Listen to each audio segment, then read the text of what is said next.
Hello नमस्कार, मैं नील अग्रवाल कक्षा 12 के सिलेबस में डे 55 में और आज नया चैप्टर शुरू कर रहे हैं। राजस्थान बोर्ड में चैप्टर संख्या 6 है। अब अगले साल से वापिस एनसीईआरटी का सिलेबस आ जाएगा राजस्थान बोर्ड में। उसमें ये दोनों पार्ट जो इससे पहले विद्युत परिबंध विद्युत धारा पढ़ा है वो और ये विद्युत परिबंध दोनों एक ही चैप्टर के अंदर है। वहाँ चैप्टर नंबर 3 में आएंगे वो, लेकिन अभी तो अलग अलग चल रहे हैं। ये इनको दो पार्ट में कर रखा है। जो विद्युत धारा नीचे चैप्टर संख्या 5 पढ़ा वो अलग पार्ट में कर रखा है और जो अब विद्युत परिबंध पढ़ रहे हैं ये चैप्टर संख्या 6 में आ रहा है। अगर राजस्थान बोर्ड में देखें तो ये चैप्टर संख्या 6 के अंदर दे रखा है इसका। बाकी टॉपिक वो कि वो ये सारे बस इसको एक चैप्टर को दो चैप्टर में डिवाइड कर दिया। अब देखो इस चैप्टर की शुरुआत करते हैं। तो इसके अंदर क्या है किरचॉफ के सबसे पहला जो टॉपिक है वो किरचॉफ के नियम है। जैसा कि चैप्टर का नाम है विद्युत परिपथ, तो परिपथ के बारे में हम पढ़ेंगे।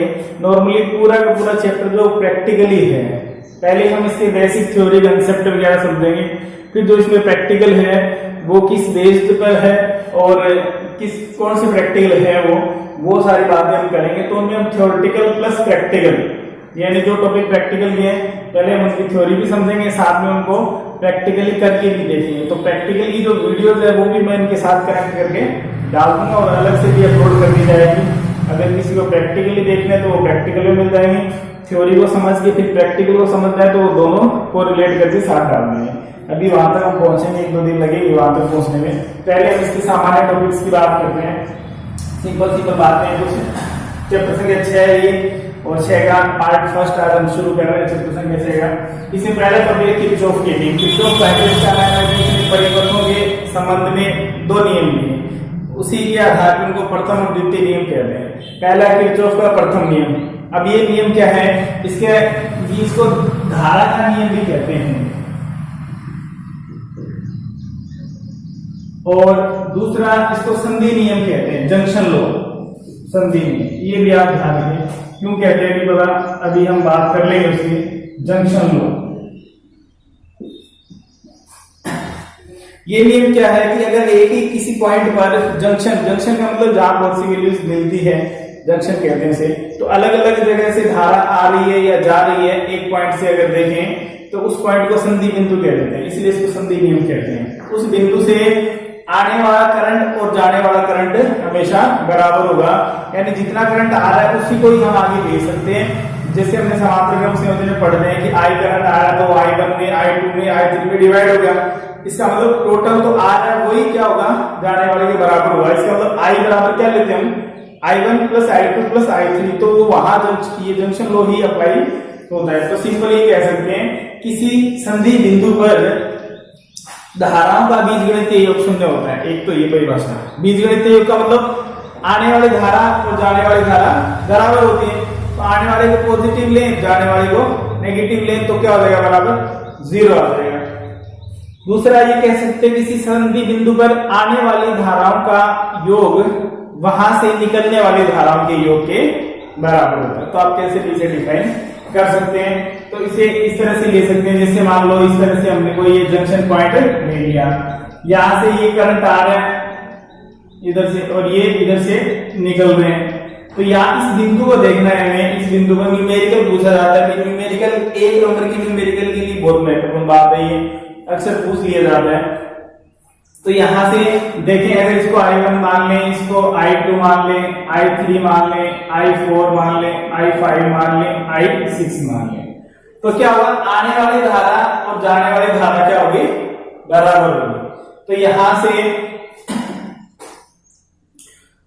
आने वाली धारा कौन सी है, I1 plus I2 plus I3 is equal to जाने वाली कौन सी, देखो एरो तीर का निशान हमें दिख जाएगा, करंट यहां से बाहर जा रहा है, यहां अंदर आ रहा है। I4 plus I5 plus I6। अब यहां से देखेंगे इनको इधर लेके आएंगे तो माइनस हो जाएगा। फिर I1 plus I2 plus I3 minus I4 minus I5 minus I6 बराबर 0 हो गया। बीजगणितीय योग जो आ रही थी वो टोटल हो गई, जो जा रही वो माइनस हो गई।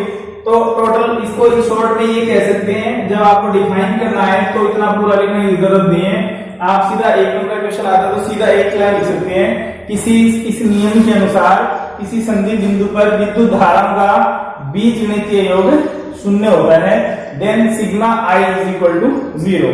आप याद रखने के लिए आप एक बात ले सकते हैं कि आई बराबर गई, ठीक है, इस तरह से आप ध्यान रख सकते हैं आई बराबर गई, इसका मतलब जितनी आई एक धारा उतनी वहां से गई है, तो इनको बराबर कर दो, क्वेश्चन भी पूछा जाएगा तो भी अपने उसको सोल्यूशन इजी वे में कर सकते हैं। क्वेश्चन तो इसके आते हैं लगभग एक ही पैटर्न रहता है कि यहाँ से क्या होगा, कुल दे देंगे धारा और वहां कोई एक वैल्यू अननोन दे देंगे और उसका मान हमें याद करना होगा। ऐसा क्वेश्चन इसमें याद आता है।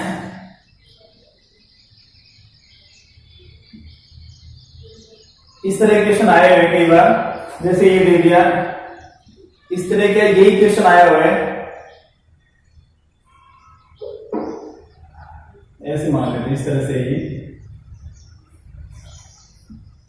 अब देखिए ये नहीं है कि ये करंट की डायरेक्शन इधर से भी एक ही है, इधर से भी वही है, नीचे की तरफ। यहां से देखें तो इस वायर पे करंट पहुंच रहा है और यहां से देखोगे तो इस वायर से करंट निकल रहा है। तो इस तरह से वैल्यू दे दी जाती है, जैसे ये दिया गया था क्वेश्चन में 1.2 एम्पियर, ये एग्जैक्ट वही क्वेश्चन है और ये वैल्यू भी वही है, तो याद अच्छी तरह से।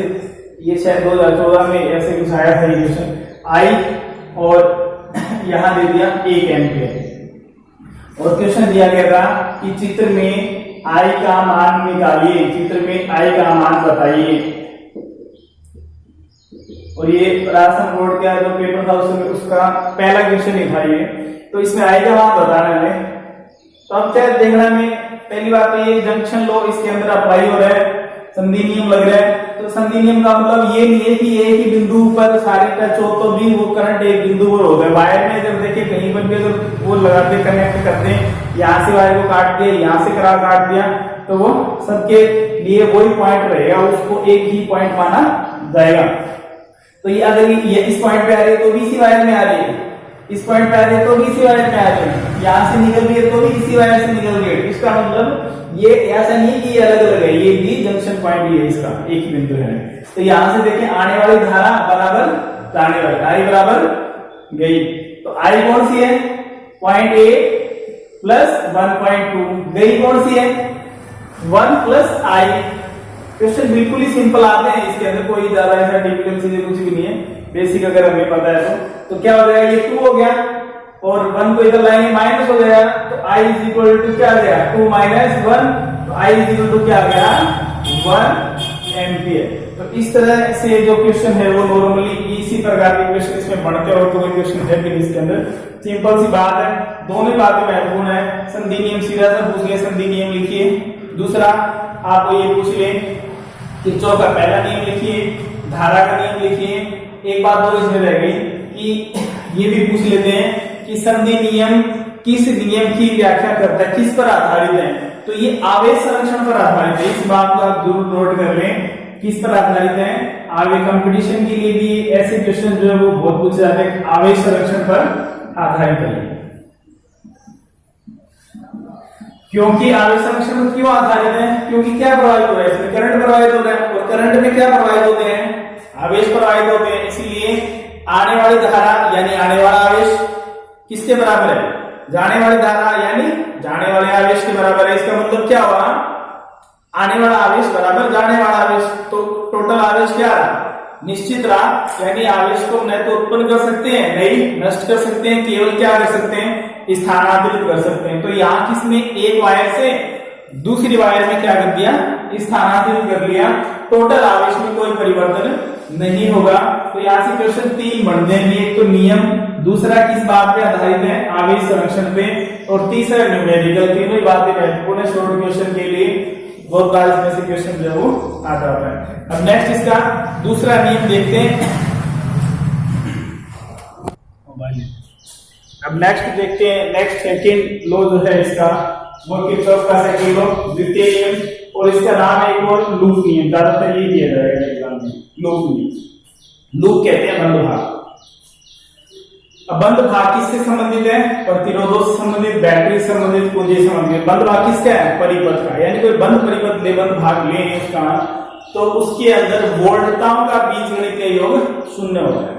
इस नियम के अनुसार किसी परिपथ के बंद भाग में वोल्टताओं का बीजगणितीय योग 0 होता है।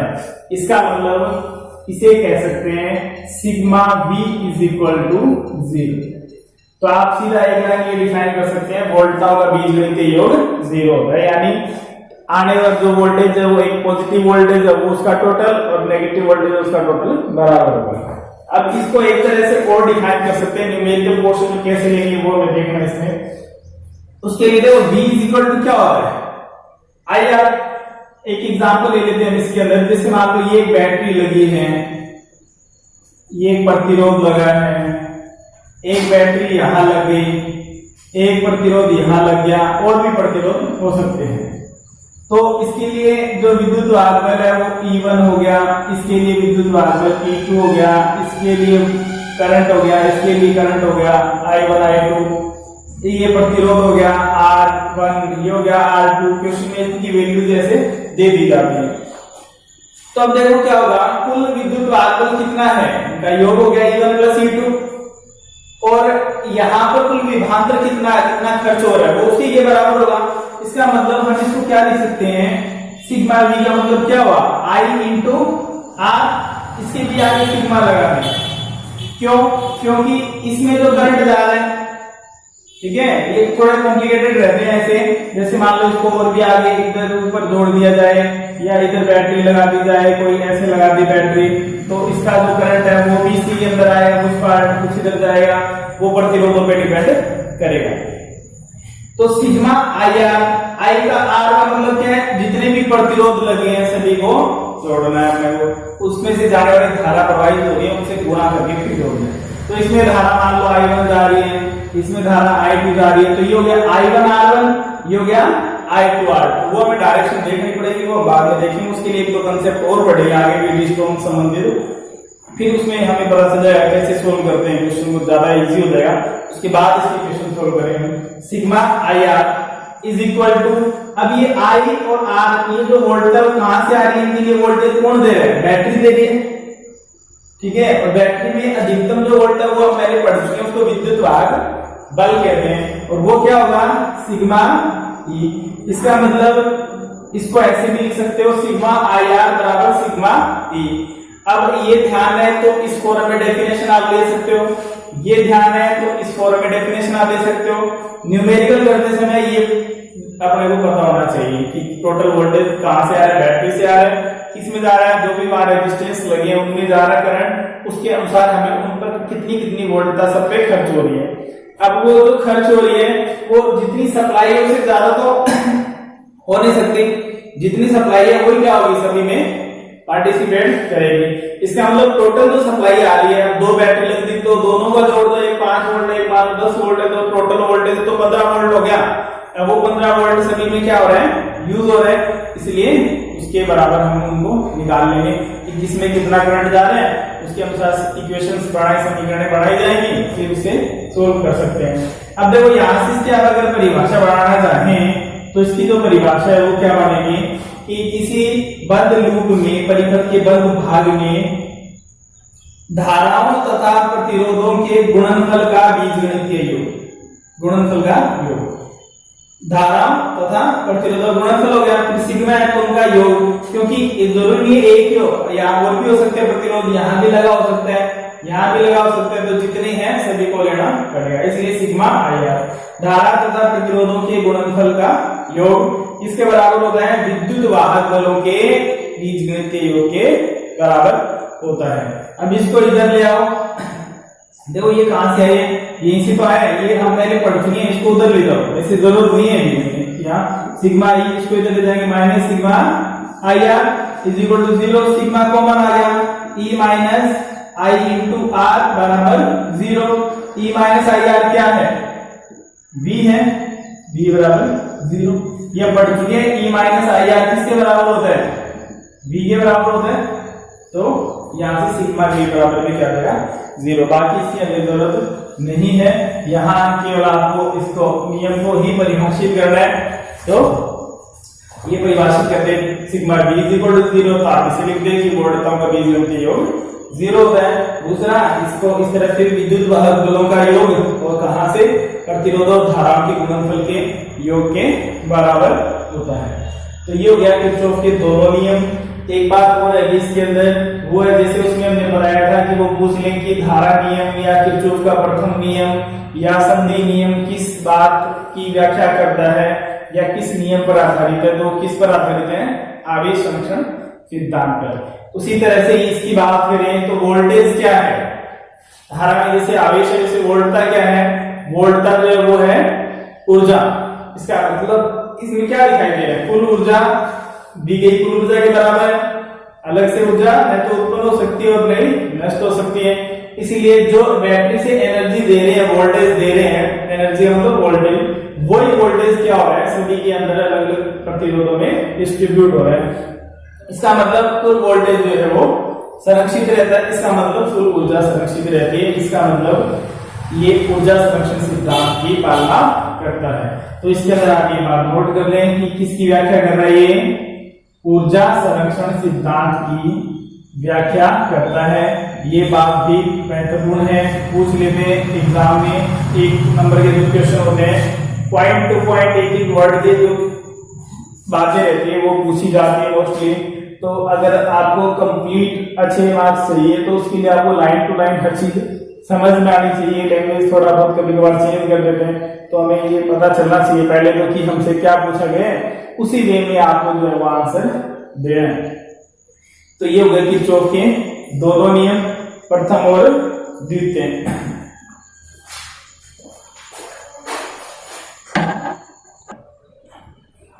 नेक्स्ट टॉपिक है व्हीटस्टोन सेतु।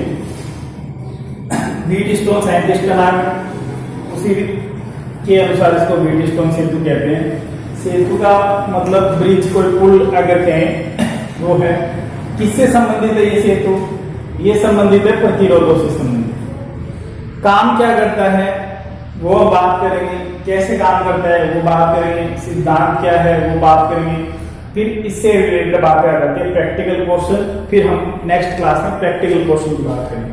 अब ये बात करते हैं व्हीटस्टोन सेतु का काम क्या है, कैसे यूज करते हैं। सबसे पहले तो देखो व्हीटस्टोन सेतु क्या है, 4 प्रतिरोधों की व्यवस्था है, 4 प्रतिरोधों की व्यवस्था है।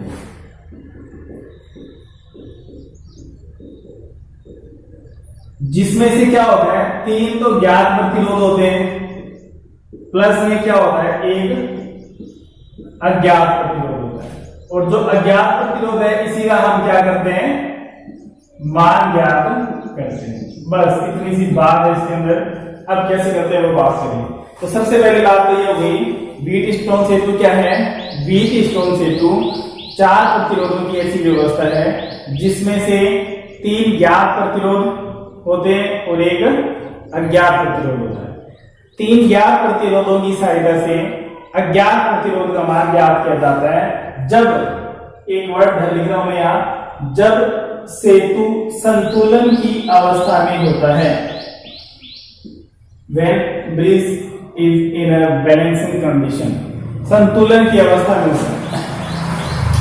अब संतुलन की अवस्था में समझनी है कि है क्या है। तो इसके अंदर 4 प्रतिरोध हैं, संतुलन की अवस्था में उसमें क्या किया जाता है, मान ज्ञात किया जाता है। 3 ज्ञात होते हैं और एक अज्ञात होता है। मान कैसे याद करते हैं वो प्रैक्टिकल की बात करेंगे बाद में नेक्स्ट क्लास में। अब इसमें क्या रहता है, इस तरह की व्यवस्था होती है, बाकी हम प्रूव करेंगे नेक्स्ट टॉपिक में, तब बात करेंगे डिटेल से। इस तरह की व्यवस्था होती है, थोड़ा मैं इनिशियली बढ़ाऊंगा, पूरा भी बढ़ा डिटेल से।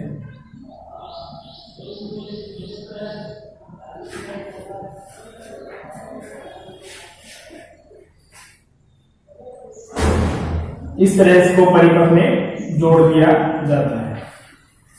अब यहां से जो करंट जा रहा है वो I है, इस I का कुछ भाग इधर जाएगा। 4 प्रतिरोध होते हैं P, Q, R, S। ये बीच में G का मतलब है गैल्वेनोमीटर, और गैल्वेनोमीटर धारामापी है जो धारा को मापता है, धारा की दिशा को बताता है, प्रेजेंस को बताता है। तो उसका खुद का भी प्रतिरोध होता है, उसके खुद के प्रतिरोधों किसे लिखते हैं, कैपिटल G से। इसका मतलब G is the resistance of a galvanometer. P, Q, R and S is also resistances. Here S is the unknown resistance and P Q R is a non resistance. P Q R की value हमें पता है, S की value हमें नहीं पता है। अब संतुलन की स्थिति क्या होती है इसके अंदर कि जब इसमें से धारा जा रही है, कुछ धारा इसमें से ली गई, मान लो I1, कुछ धारा इसमें से ली गई। इस डायग्राम का नेक्स्ट टॉपिक फिर यूज करेंगे, इसलिए आप अभी समझ लेंगे तो अगले टॉपिक में फिर जब हम दोबारा चर्चा करेंगे तो आपको थोड़ा ये देखा हुआ समझा हुआ लगेगा, इसमें ज्यादा दिक्कत नहीं आएगी। हम इसको पॉइंट दे देते हैं A, B, C और D। इस तरह की व्यवस्था, इसलिए इसको ब्रिज कह देते हैं, सेतु कह देते हैं कि सेतु का एक व्यवस्था हो। तो I1 धारा इसमें चली गई, I2 धारा इसमें चली गई, यहां तक तो I1 ही आएगी। यहां से देखें तो इसके करंट क्या कितनी ब्रांच हो गई, 2 ब्रांच हो गई, 2 शाखाओं में जाएगा। तो कुछ करंट इसमें से जाएगा जिसको क्या कहेंगे, IG, G में से जाने वाला, धारा मापी में से जाने वाले करंट को IG कहेंगे। और बाकी जो इसमें से जो करंट जा रहा है कितना बचा, ध्यान से देखिए। फिर हम एक बार फिर कह रहा हूँ, नेक्स्ट टॉपिक पूरा इसी पर बेस्ड है। I1 में से कितनी करंट चला गया, IG चला गया, तो IG को घटा दो, बाकी बचा हुआ इधर जाएगा, यानी इस Q प्रतिरोध में जो करंट जाएगा वो I1 माइनस IG जाएगा। अभी हम इनका यूज नहीं करेंगे, लेकिन फिर भी डिस्कस कर रहे हैं इसे ताकि आगे दिक्कत नहीं आए। अब यहां से देखें तो करंट कितना आ रहा है, IG आ रहा है, इधर से देखें तो कितना आ रहा है, I2 आ रहा है। यहां से इधर जब जाएगा तो इधर से IG आ गया इस पॉइंट में, इधर से I2 आ गया, दोनों मिल गए, वो इधर जाएंगे। तो इसमें से जाने वाला करंट क्या हो जाएगा, I2 प्लस IG। अब इसमें हम क्या करेंगे, एक तो बंद भाग ये बढ़ गया, एक बंद भाग ये बढ़ गया, तो 2 बंद भाग बढ़ा देंगे। इधर से करंट जा रहा है, इधर से डायरेक्शन ऐसे भी ले सकते हैं, ऐसे भी ले सकते हैं। आपने ऐसे ले ली तो इधर का पॉजिटिव हो गया, इधर का नेगेटिव हो गया। ऐसे ले ली तो ये पॉजिटिव हो गया और ये दोनों सामने से आ रहे हैं तो दोनों नेगेटिव हो गए। ये भी बात की है। अभी हमें समझना है केवल सेतु ऐसा होता है। सबसे पहली बात, व्हीटस्टोन सेतु क्या है, 4 प्रतिरोधों की व्यवस्था है जिसमें 3 ज्ञात प्रतिरोधों की सहायता से एक अज्ञात प्रतिरोध का मान ज्ञात किया जा सकता है जब सेतु कौन सी अवस्था में हो, संतुलन की अवस्था में। अब बात करनी है हमें केवल संतुलन का मतलब क्या है। करंट यहां से जाएगा, इधर से भी जा रहा है। जब इन दोनों बिंदुओं पर B पर और D पर विभव का मान समान हो जाए, पोटेंशियल का मान समान हो जाए, then potential difference will be 0। और धारा कैसे प्रवाहित होती है, उस विभव से निम्न विभव से विभवांतर के कारण धारा प्रवाहित होती है। अब यहाँ पर जो विभव है वो और यहाँ पर जो विभव है वो दोनों क्या हो गए, बराबर हो गए। तो इसमें से जाने वाली धारा क्या हो जाती है, IG 0 हो जाती है और ये स्थिति संतुलन की स्थिति होती है। तो ये महत्वपूर्ण है संतुलन को समझना। संतुलन, अब बात कर लेते हैं संतुलन की। आपको क्या लिखना है इसके अंदर, क्या लिखना है संतुलन में, जब व्हीटस्टोन सेतु में धारा मापी में जाने वाली धारा का मान 0 हो जाए उस समय सेतु कौन सी अवस्था में होता है, संतुलन की अवस्था में होता है। आइए बात समझ रहे हैं, जब धारा मापी से जाने वाली धारा 0 हो, IG बराबर 0 हो, इतना भी कह सकते हो, when IG is equal to 0 then bridge will be in balancing condition, संतुलन की अवस्था में होगा जब IG का मान 0 हो। कब 0 होगा, जब इसके दोनों सिरों पर विभव का मान समान होगा। जब ये इस संतुलन की अवस्था में होगा तो क्या रिजल्ट आएगा, P/Q is equal to R/S। ये हम बाद में नेक्स्ट टॉपिक में हमें ये सिद्ध करना है, इसीलिए हम इसकी कैलकुलेशन करेंगे। ये डायग्राम दोबारा बनाएंगे, ये PQRS लेंगे, ये करंट लेंगे। तो अब थोड़ा सा आप समझ लोगे तो नेक्स्ट क्लास में दिक्कत नहीं आएगी, वरना फिर आपको दिक्कत आ सकती है कि कैसे I1 ले लिया, कैसे I1 में से IG को Q माइनस कर दिया, प्लस क्यों कर दिया, कहा यहाँ डायरेक्शन कैसे चली गई, यहाँ इन सब चीजों का आपको ध्यान रखना पड़ेगा। कोई मुश्किल नहीं है, अगर समझ लेंगे तो बिल्कुल इजी वे में पता चल जाएगा कि करंट आ रहा है, 2 ब्रांच है, दोनों ब्रांच में जाएगा। यहाँ से हमें नहीं पता कितना जा रहा है, इसलिए अलग अलग मान लिया। यहाँ से इसमें से जा रहा है, उसको IG मान लिया, IG चला गया तो बचा हुआ आगे जाएगा। इधर इकट्ठे हो रहे हैं तो जुड़ गए तो वो आगे जाएगा। बाकी इसके अंदर बीच हमें क्या बात करनी है कि व्हीटस्टोन सेतु क्या है, प्रतिरोधों की व्यवस्था जिससे अज्ञात प्रतिरोध का मान ज्ञात किया जा सकता है संतुलन व्यवस्था में। दूसरी नंबर बात, संतुलन क्या है। वाइवा के लिए सबसे महत्वपूर्ण चैप्टर है ये, वाइवा के लिए जब भी प्रैक्टिकल एग्जाम होते हैं जनवरी में, फरवरी में जब भी होते हैं, बोर्ड डिसाइड करता है ये, तब एग्जामिनर जो भी आते हैं प्रैक्टिकल लेने के लिए, हम भी जाते हैं, तो हमारा क्योंकि सबसे ज्यादा प्रैक्टिकल इसी चैप्टर से है।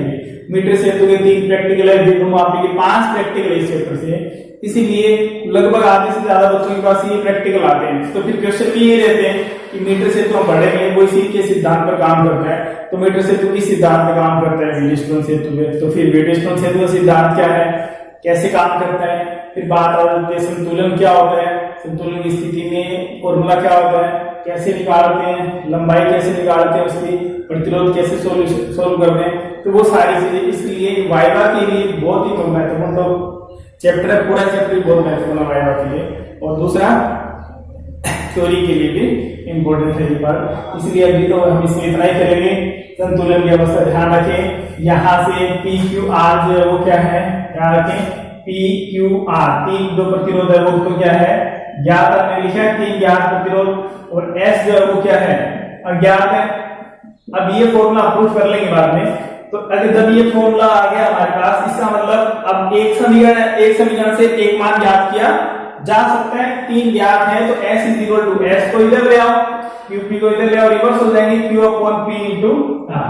तो इस फॉर्मूले का यूज करके वहां इसका मान ज्ञात किया जा सकता है। तो ये हो गई व्हीटस्टोन सेतु। आप इसको थोड़ा सिस्टमैटिक लिख लें कि व्हीटस्टोन सेतु ऐसी व्यवस्था है जिसमें 3 ज्ञात एक अज्ञात प्रतिरोध होते हैं, 4 प्रतिरोध होते हैं, जिसमें एक अज्ञात प्रतिरोध का मान ज्ञात किया जा सकता है जब सेतु संतुलन की अवस्था में होता है। संतुलन में फिर आप ये लिख लें, संतुलन की अवस्था में सेतु में जुड़े धारा मापी से जाने वाली धारा का मान 0 होता है। इस स्थिति में P upon Q is equal to R upon S होता है। बाकी बात करेंगे नेक्स्ट क्लास में। Thank you.